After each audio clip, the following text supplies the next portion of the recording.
Selamat malam, perkenalkan nama saya Gifford Gufano Sengkei. Saya kuliah di Universitas Pembangunan Indonesia. Dan di malam hari ini saya akan membahas tentang hukum internasional. Kiranya penjelasan singkat dari saya di malam hari ini dapat bermanfaat bagi kita semua. Hukum internasional adalah hukum yang mengatur entitas berskala internasional terkait pengertian hukum internasional yang spesifik. Berikut pandangan dari beberapa ahli. Dalam hukum internasional dikenal dua kelompok besar, yakni hukum internasional dan hukum perdata internasional. Perbedaan keduanya ada pada objek yang diaturnya. Berikut ulasan lengkap pengertian hukum internasional dan subjek-subjek hukumnya. Jadi sebelum kita membahas pengertian hukum internasional, penting untuk diketahui bahwa hukum terbagi atas dua kelompok besar, hukum private dan hukum publik. Dalam konteks internasional pun demikian, ada hukum internasional private dan hukum internasional publik. Namun istilah kedua golongan besar tersebut lebih dikenal dengan hukum internasional dan hukum perdata internasional.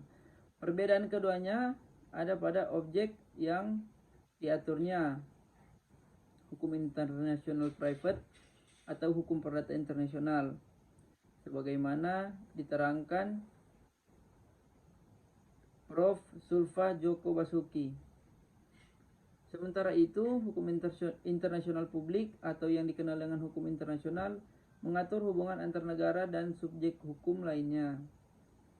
Lebih lanjut, hukum internasional dapat didefinisikan sebagai hukum yang mengatur entitas berskala internasional. Pada mulanya pengertian hukum internasional hanya diartikan sebagai hukum yang mengatur perilaku dan hubungan antar negara semata.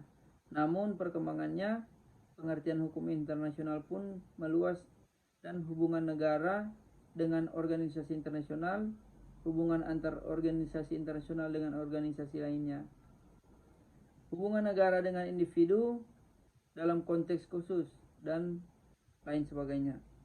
Mengatur umumnya hubungan antar negara, dia mencakup juga yang pertama di sini ada aturan hukum yang berkaitan dengan fungsi institusi atau organisasi internasional, hubungan satu sama lain, dan hubungan lembaga tersebut dengan negara serta individu. Dan yang kedua, aturan hukum tertentu yang berkaitan dengan individu dan intensitas non-negara karena individu dan entitas tersebut menjadi perhatian masyarakat internasional. Terima kasih. Itulah penjelasan singkat dari saya mengenai hukum internasional. Jika teman-teman ada niat dan ingin menambah studi, UNPI membuka pendaftaran untuk mahasiswa baru. Di UNPI juga menyediakan ada 6 fakultas. Yang pertama ada Fakultas Hukum, Fakultas Teknik, Fakultas Sospol, Fakultas Keperawatan, Fakultas Sastra, dan Fakultas Pertanian. Jika teman-teman ingin bergabung bersama kami, bisa buka link di Google UNPI Manado, bisa juga langsung datang ke kampus. Terima kasih dan selamat malam.